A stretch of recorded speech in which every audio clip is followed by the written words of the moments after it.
Good morning all, welcome back to the platform of Jnanadeep Academy, and here we have started the program of answer writing for UPSC mains. Right, now while doing this we are discussing some questions along with their answers and the way to write good answers. Right, now I have started discussing the ancient Indian history through questions in this program, and now we have come over third question in this program. So the third question is also based on Indus Valley civilization. The question is, discuss the distribution and significance of farming culture outside the Indus system. Yes. Now, while brainstorming, when you read the question twice and try to take out the keyword what has been asked.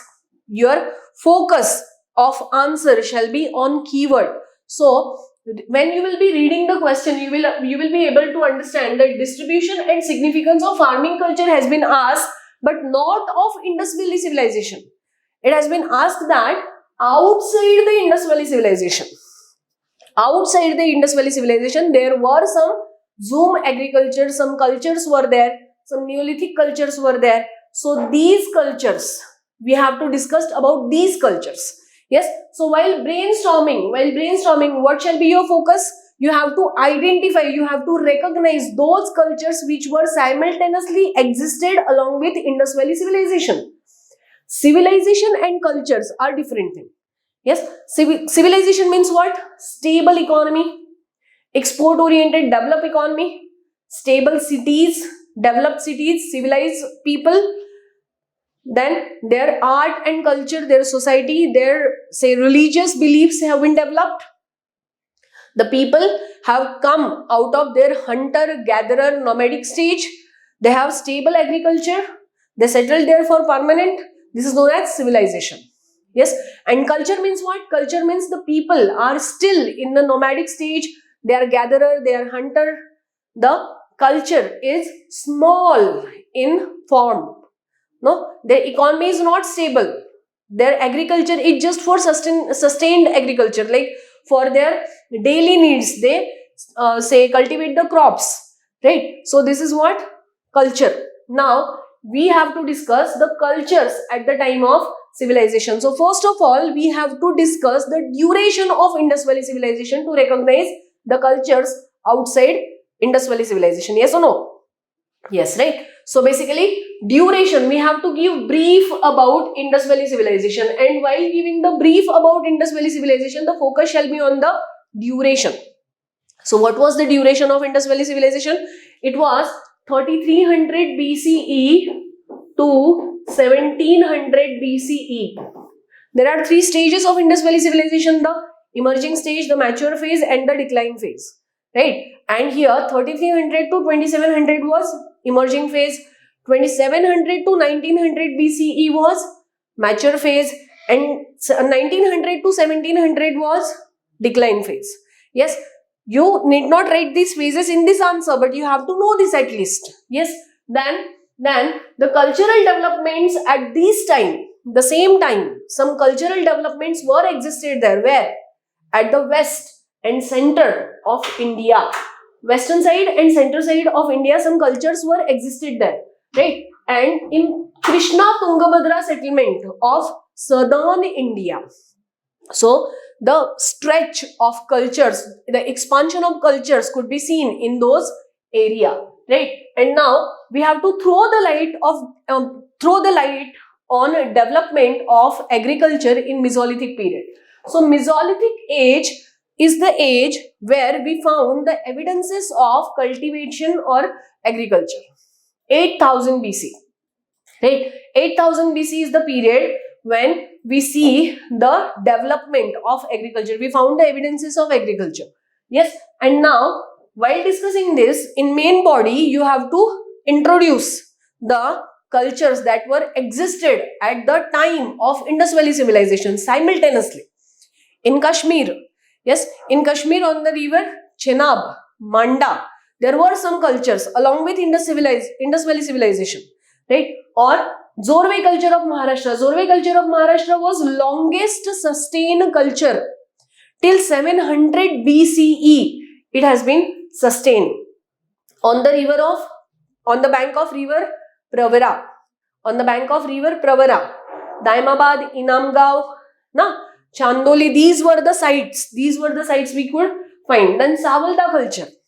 Then southeast Rajasthan, Ahar culture. This is known as Gilund. This is known as Balatal. This is known as Tamravati culture.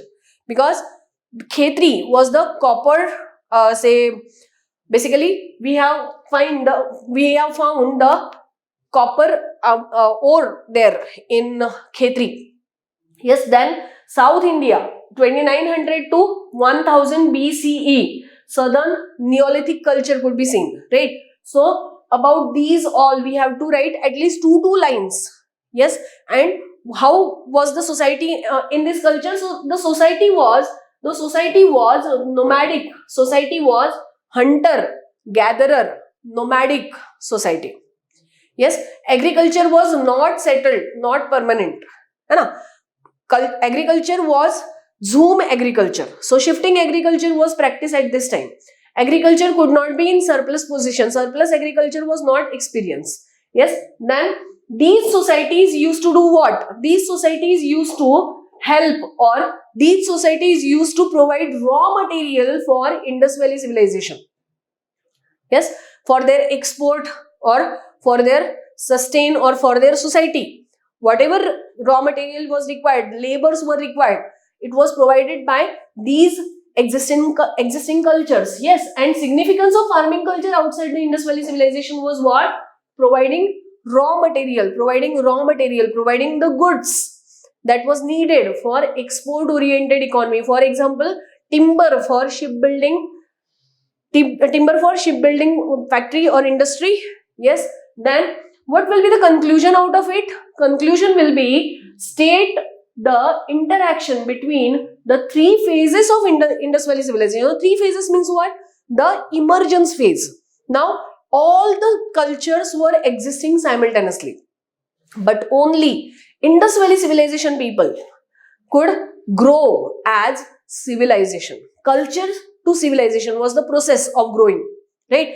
Why these people grow or develop as society, as civilization? Because the geographical condition of Indus Valley civilization was they were connected to sea from four sides. Trade centers, trade routes were connected to each other. They got the trade, or they got the trade routes for foreign trade routes were connected. Economy was driving force for everything. Yes, and with economic prosperity, they could establish their trade. Yes, but with the help of provision for raw material. And who was provided raw material? These people, the cultures simultaneously existed in Kashmir, Savalda, Ahar, Daimabad or Zorwe culture. Yes, these people used to provide raw material for Indus Valley civilization. So you have to state what? You have to state that they had communication, they had interaction with all other cultures for their youths. Okay, so this is how you will tackle with this question. Now we are discussing about in ancient Indian history, and the question is in front of your eyes. So here the question has been asked that position of women in the Rigvedic society, and short note have been asked. Fine. Now this question is very common, right? The data will be very common, the content will be very common, but you have to know how to write the answer. So the Rigvedic period or even the Vedic period have been divided into two parts, that is Rigvedic period and later Vedic period, on the basis of change, right?